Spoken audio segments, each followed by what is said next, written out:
صلی اللہ علی حبیب محمد وآلہ وصحبہ وسلم۔ بسم اللہ الرحمن الرحیم۔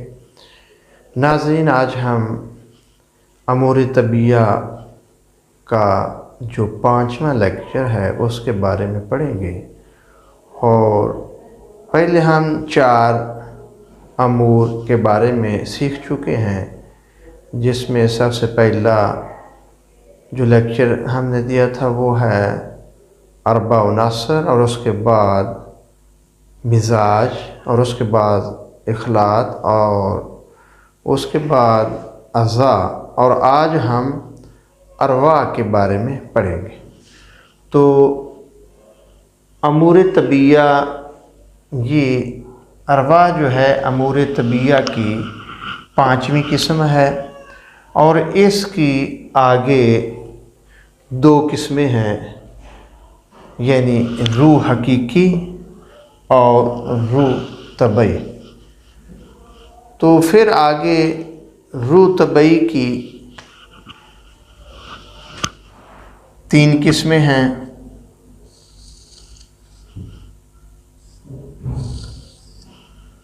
روح حیوانی، روح نفسانی، روح طبعی۔ اور اس کے اندر بھی تھوڑا سا اطباء کا اختلاف بھی ہے۔ کچھ اطباء یہ 3 ارواح کے قائل ہیں کہ جسم کے اندر جو طبعی ارواح ہیں وہ 3 ہیں، اور کچھ جدید تحقیق کے مطابق اس کی 4تھی قسم بھی بتاتے ہیں، وہ ہے روح نباتی۔ وہ روح نباتی یہ 4تھی قسم بتاتے ہیں۔ وہ جو 3 کے بارے میں بتاتے ہیں کہ روح ارواح جو ہیں 3 قسم کی ہیں جسم کے اندر پائی جاتی، تو ان کی جو دلیل ہے وہ کہتے ہیں کہ یہ جو روح حیوانی ہے اس کا تعلق دل سے ہے، اور روح نفسانی کا تعلق دماغ سے ہے، روح طبعی کا تعلق جگر سے ہے۔ تو اگر ان اعضاء میں سے کسی ایک کو بھی نکال دیا جائے تو انسان کچھ منٹ کے لیے زندہ رہ سکتا ہے، اس کے بعد دنیا سے کوچ کر جاتا ہے۔ تو اس لیے انہوں نے ان 3 چیزوں 3 جو ارواح ہیں ان کے قائل ہیں۔ تو یہ جو روح نباتی ہے 4تھی قسم، جو اس کے قائل ہیں، یہ 4 کے قائل ہیں، تو وہ اصل میں یہ دلیل دیتے ہیں کہ جس طرح یہ اربع عناصر 4 ہیں، مزاج 4 ہیں، اخلاط 4 ہیں، اور اخلاط کے جو مرکز ہیں وہ بھی 4 ہیں۔ جس طرح دل کے اندر یہ جو ہے ری یہ سٹور ہوتی ہے، وافر جو ہوتی ہے وہ دل کے اندر، اور دل ری سے چلتا ہے، اور یہ جو دماغ ہے اس کے اندر پانی سٹور ہوتا ہے، یعنی رطوبت، اور اس سے پھر اعصابی نظام چلتا ہے، اور یہ جو جگر ہے اس کے اندر حرارت سٹور ہوتی ہے، اور جب کبھی باقی اعضاء کو ان کی ضرورت ہوتی ہے تو اس سے پھر وہ آگے اعضاء پرورش پاتے ہیں۔ تو انہوں نے یہ دلیل دی ہے کہ اگر 3 اخلاط یہ ان کے مرکز ہیں، 3 اخلاط کے، دل، دماغ اور جگر، تو 4تھی اخلاط بھی تو ہے، تو اس کا مرکز جو ہے وہ تلی ہے، تو اس لیے وہ بھی ایک نظام چلا رہی ہے، اور اس کے اندر بھی ایک یعنی اس کے بھی تابع اعضاء ہیں، تو اس لیے وہ 4تھی روح کے قائل بھی ہیں کہ یہ روح نباتی بھی جسم کے اندر پائی جاتی ہے۔ لیکن وہ جو 3 کے قائل ہیں وہ دلیل اس کی یہ دیتے ہیں کہ اگر ان 3 اعضاء میں سے کوئی اعضاء بھی نکال دیا جائے تو انسان کومے میں چلا جاتا ہے، کچھ منٹوں کے لیے زندہ رہ سکتا ہے، زیادہ دیر زندہ نہیں رہ سکتا۔ اگر تلی کو نکال دیا جائے تو انسان کافی عرصہ زندہ رہ سکتا ہے۔ لیکن دوسرا طبقہ اس کی دلیل یہ دیتے ہیں کہ وہ زندہ تو رہ سکتا ہے، لیکن اصل میں اس کی زندگی جو ہے وہ بقیہ زندگی جو ہے وہ ایک طبعی موت کی طرح ہی گزرے گی، کہ وہ ایک نظام درم برم ہو جائے گا۔ جو کیلشیم کا نظام ہے، ہڈیوں کا نظام ہے، تو انسان کمزور ہو جاتا ہے، اور پھر اس کا جو کچھ جو دن باقی گزرتے ہیں وہ ادویات کے ساتھ گزرتے ہیں، اور اس کا جو زندگی گزارنا ہوتا ہے وہ مشکل ہوتا ہے۔ تو اس لیے یہ دونوں چیزوں کو میں نے سامنے رکھ دیا ہے۔ اور اصل میں یہ جو روح حیوانی ہے اس کا تعلق دل سے ہے، اور یہ دل کے نظام کو چلاتی ہے، اور دل کے تابع آگے عضلاتی نظام ہے، جس طرح یہ اعصاب ہیں، رباط ہیں، گوشت ہے، ان چیزوں کا یہ اس سے عضلات بنتے ہیں، تو دل یہ عضلاتی نظام کو چلاتا ہے، اور جو عناصر ہیں ان کو علیحدہ ہونے سے یہ روکتی ہے، پھر متعفن ہونے سے بھی یہ بچاتی ہے۔ اور اسی طرح یہ جو روح نفسانی ہے اس کا تعلق دماغ سے ہے، اور دماغ کے ذریعے یہ پورے جسم کے اعصاب کے اندر پھیلی ہوئی ہے، اور جو اعصابی نظام ہے اس کو تحریک دیتی ہے اور اس کو چلانے میں مدد دیتی ہے، جس طرح اچھے برے کی تمیز پیدا کرتی ہے، اور چلنے اٹھنے بیٹھنے سونے، اور جس طرح جو بھی جو حرکات و سکنات انسان اپنا دنیا میں کام کو سر انجام دینے کے لیے کرتا رہتا ہے، وہ اسی روح ہی کی مدد سے ہے۔ اور روح طبعی جو ہے اس کا تعلق جگر سے ہے، اور جگر جو ہے یہ جسم کے اندر حرارت کو، یہ جو جگر کے یہ جو روح طبعی ہے یہ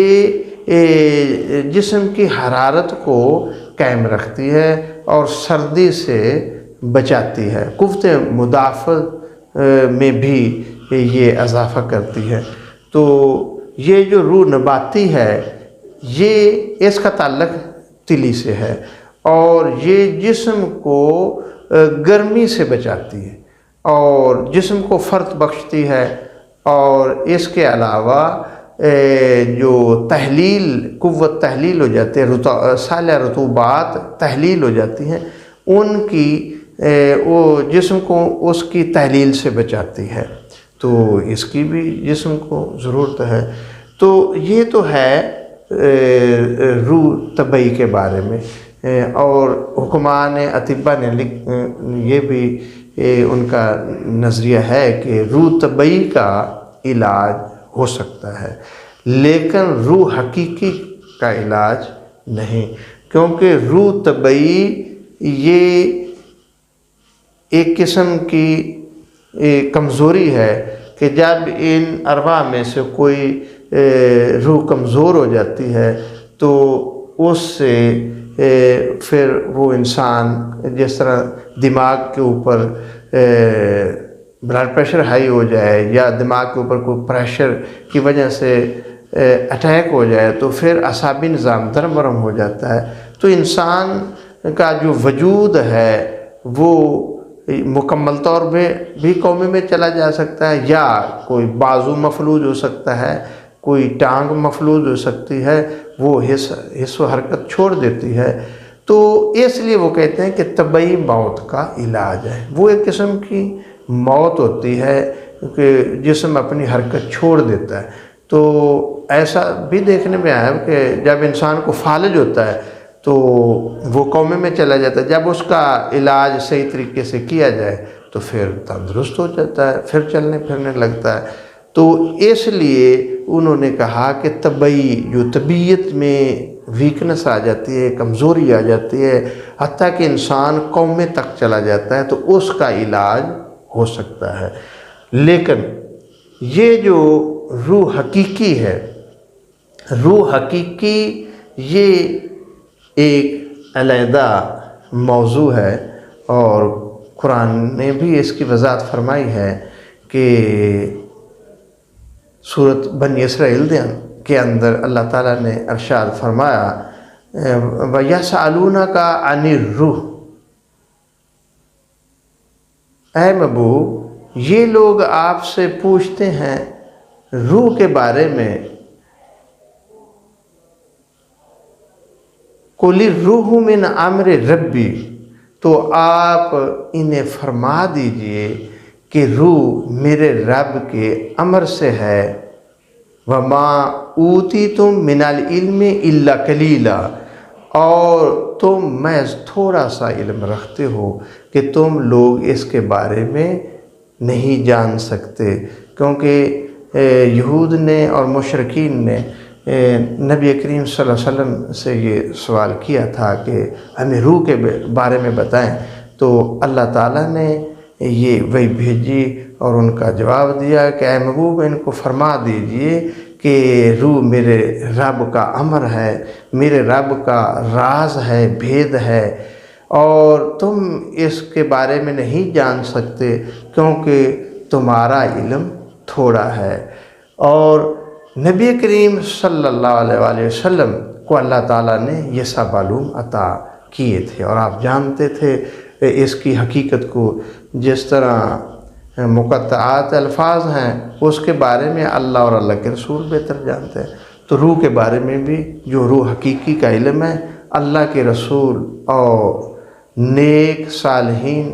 یہ ایک باطنی علم ہے، نبی کریم صلی اللہ علیہ وسلم کے ذریعے سے صحابہ کرام، اور صحابہ کرام سے پھر آگے تابعین، تبع تابعین، اولیاء کرام، صالحین تک یہ علم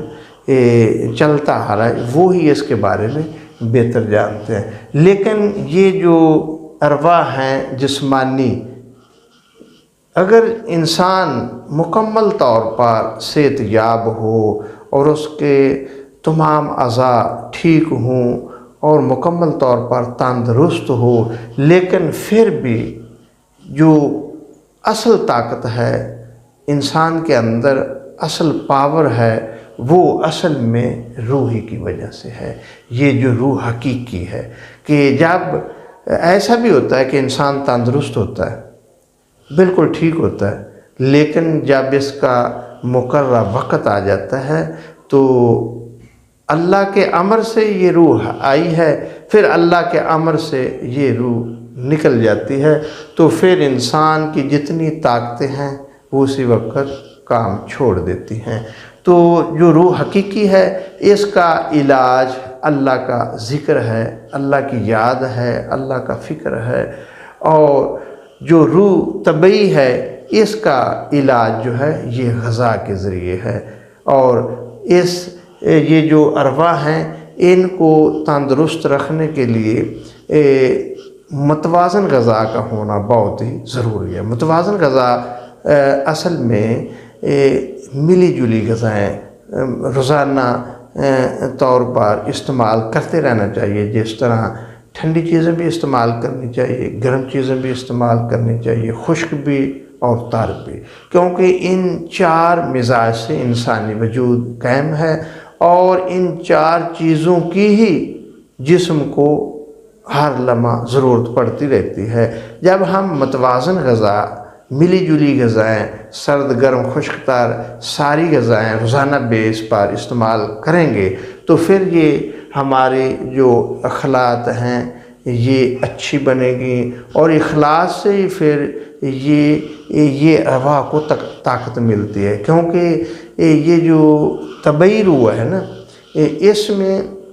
یہ جو صالح اخلاق ہے اس کی لطافت سے یہ ارواح اصل میں پیدا ہوتی ہیں۔ تو روحانی طور پر علاج کے لیے اللہ کے ذکر کی ضرورت ہے، اور جسمانی طور پر علاج کے لیے اچھی غذا اور پاکیزہ غذا کی ضرورت ہے۔ تو اگر ہم اپنی غذا کو صحیح کر لیں، درست کر لیں، متوازن کر لیں، تو پھر ہم ہر قسم کی بیماری سے محفوظ رہ سکتے ہیں۔ دعا ہے کہ اللہ پاک ہمیں ہر قسم کی جسمانی روحانی بیماری سے محفوظ فرمائے۔